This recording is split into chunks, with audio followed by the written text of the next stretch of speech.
మెరుగుపరచడానికి ఈరోజు మెట్రోని విస్తరించడానికి మేము ప్రయత్నం చేస్తున్నాం అధ్యక్ష. మేము ఔటర్ రింగ్ రోడ్ అమ్ముకోలేదు, అంతర్జాతీయ ఎయిర్పోర్ట్ను అంతకంటే అమ్ముకోలేదు. మేము ఏ తప్పు చేయకుండానే ఒక మంచి పని చేయాలని అనుకుంటున్నాం, మంచి సంకల్పంతో చేస్తున్నాం కాబట్టి ఇది ముందుకు వెళ్తుంది అధ్యక్ష. ఈరోజు కేంద్ర ప్రభుత్వం రాష్ట్ర ప్రభుత్వం అన్నిటి మీద ఆర్డర్ ఇస్తా, టీడీఆర్ మీద ఇస్తా, దీని మీద ఇస్తా, స్క్వేర్ ఫీట్ మీద ఇస్తా, ఫామ్ హౌస్ల మీద ఇస్తా, అన్నిటి మీద ఇస్తా. ఏం టెన్షన్ తీసుకోకొస్తా, అక్కడికే వస్తా. అదేవిధంగా అధ్యక్ష క్యూర్ని సర్వీస్ సెక్టర్గా పెట్టుకున్నాం అధ్యక్ష. Outer ring road out side నుంచి ఫ్యూచర్లో మనం నిర్మించుకునే రీజనల్ రింగ్ రోడ్, ఇప్పుడు ఔటర్ రింగ్ రోడ్ 160 కిలోమీటర్లు ఉంటే రీజనల్ రింగ్ రోడ్ 360 కిలోమీటర్లు ఉంది అధ్యక్ష. నార్థన్ పార్ట్ ఆల్రెడీ కేంద్ర ప్రభుత్వం అనుమతి ఇచ్చింది, దానికి నెంబర్ కూడా నేషనల్ హైవే నెంబర్ ఇచ్చాను, 161A నెంబర్ కూడా మనం తెచ్చుకున్నాం, టెండర్స్ పిలిపించుకున్నాం. ఈరోజు ప్రణాళికలు సిద్ధమవుతున్నాయి. సదరన్ పార్ట్ కూడా నెక్స్ట్ ఫేజ్లో శాంక్షన్ ఇస్తామన్నారు, ఏప్రిల్ తర్వాత ఇస్తామని కేంద్ర ప్రభుత్వం చెప్పింది. 360 కిలోమీటర్ల రీజనల్ రింగ్ రోడ్డు తెలంగాణకు రాబోతుంది, రెండవ మణిహారం అధ్యక్ష. Not only regional ring road, regional ring rail, all along with regional ring road, ring రైల్ను కూడా కేంద్ర ప్రభుత్వం మనకు అనుమతిస్తున్నది అధ్యక్ష.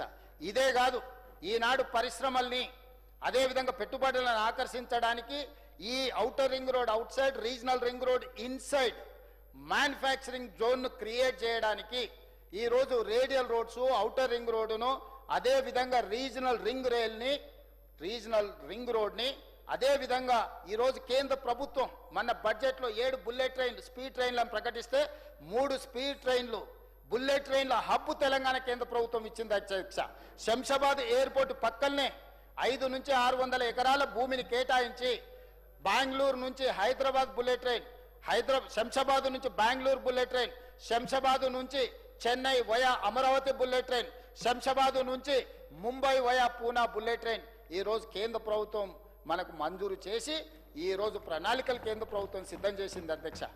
ఈరోజు బుల్లెట్ ట్రైనే కాదు అధ్యక్ష, ఈరోజు 2.5 గంటలలో ట్రైన్లో మనం బెంగళూరు చేరుకుంటాం అధ్యక్ష, 3 గంటలలో చెన్నై చేరుకుంటాం, 3 గంటలలో మనము పూణే ముంబై వరకు చేరుకునే అవకాశం ఉండే నిర్మాణాలు ఈరోజు మనం కేంద్ర ప్రభుత్వంతో సాధించుకున్నాం అధ్యక్ష. ఈరోజు ఇదే కాదు అధ్యక్ష, వీటితో పాటు కంట్రోల్డ్ గ్రీన్ ఫీల్డ్ ఎక్స్ప్రెస్ హైవేలను ఇవ్వడానికి కేంద్ర ప్రభుత్వం ముందుకు వచ్చింది. ఈ దేశంలో ల్యాండ్ లాక్ స్టేట్ తెలంగాణ ఒక్కటే, మనకు సముద్రం ఒడ్డు లేదు. అందుకే ఒకప్పుడు నిజాం దగ్గర ఉన్న మచిలీపట్నం పోర్టుని, బందర్ పోర్టుని ఈరోజు గ్రీన్ఫీల్డ్ హైవేతో కనెక్ట్ చేస్తున్నాం అధ్యక్ష. ప్రపంచ స్థాయి పరిశ్రమలు రావాలంటే, పెట్టుబడులు రావాలంటే airport connectivity, port connectivity, railway connectivity, road connectivity ప్రపంచ దేశాలు అడుగుతున్నాయి అధ్యక్ష. ప్రపంచ దేశాలలో నేను మా మిత్రుడు శ్రీధర్ బాబు గారు పర్యటన చేసి మేమందరం పెట్టుబడులను ఆకర్షించడానికి ప్రయత్నం చేస్తే వాళ్ళు మమ్మల్ని అడిగిన ప్రశ్నలు, ఆ ప్రశ్నలకు జవాబే port connectivity, road connectivity, railway connectivity. ఈరోజు బుల్లెట్ ట్రైన్ కనెక్టివిటీని అన్నిటిని కూడా కేంద్ర ప్రభుత్వం దగ్గరికి పదే పోయి వీటన్నిటిని సాధించుకొని వచ్చిన అధ్యక్ష 24 నెలల లోపే.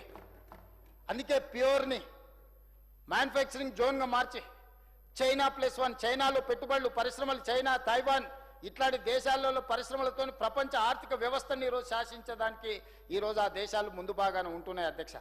చైనా నుంచి నేర్చుకొని చైనాకే ప్రత్యామ్నాయంగా ఈరోజు మన ప్యూర్ని పెరి అర్బన్ రీజన్ ఎకానమీని ఈరోజు తీర్చిదిద్దాలని ప్రణాళికలు వేసుకొని మేము ముందుకెళ్తుంటే కొంగర కలాన్ నుంచి టాటా దిగ్గజం పేరు పెట్టి ఆ రోడ్డు వేసుకుంటే రోడ్డుకి అడ్డం పండుకుంటారు అధ్యక్ష.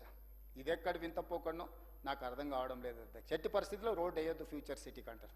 ఆ ఫ్యూచర్ సిటీని 30,000 ఎకరాలు, 15,000 ఎకరాల ఫారెస్ట్ ల్యాండ్, 15,000 ఎకరాల భూమిని అన్ని రకాల కాంబినేషన్ ఆఫ్ ఇన్వెస్ట్మెంట్స్ను తీసుకొచ్చి అక్కడ అన్ని అభివృద్ధి చేసి 30,000 ఎకరాల భారత్ ఫ్యూచర్ సిటీని తీర్చిదిద్దాలి, ప్రపంచానికి అన్ని సమస్యలకు పరిష్కారం అక్కడ చూపించాలని మేము అభివృద్ధి చేస్తుంటే ఈరోజు పానకంలో విషపు చుక్క జల్లినట్టు అడ్డం పెట్టి కూర్చొని ఈరోజు ఈ ప్రయత్నం చేస్తున్నారు అధ్యక్ష. రేడియల్ రోడ్స్ని అడ్డుకునే ప్రయత్నం చేస్తున్నారు అధ్యక్ష. ఈరోజు పరిశ్రమలను రప్పించి ఈరోజు నిరుద్యోగ యువతను ఈరోజు తీర్చిదిద్దడానికి, ఉద్యోగ ఉపాధి అవకాశాలను ఈరోజు కల్పించడానికి పెరి అర్బన్ రీజన్ ఎకానమీని తీర్చిదిద్దుకునే పాలసీ డాక్యుమెంట్ ఈరోజు గవర్నర్ గారి ప్రసంగంలో పొందుపరిచినాము. మరి ప్రపంచంలో అన్ని చూసొచ్చిన అన్నోళ్లకు ఈ లాజిక్ అర్థం కాలేదు అధ్యక్ష. ఈ పెట్టుబడులు వస్తే పరిశ్రమలు వస్తాయి, పరిశ్రమలు వస్తే ఉద్యోగాలు వస్తాయి, ఉద్యోగాలతో పాటు రాష్ట్ర ఆర్థిక వ్యవస్థ బలపడుతుంది. రాష్ట్ర ఆర్థిక వ్యవస్థ బలపడితే తెలంగాణ రైజింగ్ 2047లో 2034కే $1 ట్రిలియన్ ఎకానమీకి చేర్చుకుంటాము. అక్కడ నుంచి 2047కి $3 ట్రిలియన్ ఎకానమీకి ఎదుగుతామనే కనీస అవగాహన ఈ సభ్యులకు లేకపోవడం అంటే మనం చింతించాలనా, బాధపడాలనా, ఏం చేయాలనో మీ ద్వారా అందరిని ఒకసారి ఆలోచన చేయమని నేను ఈరోజు అడుగుతున్నా అధ్యక్ష.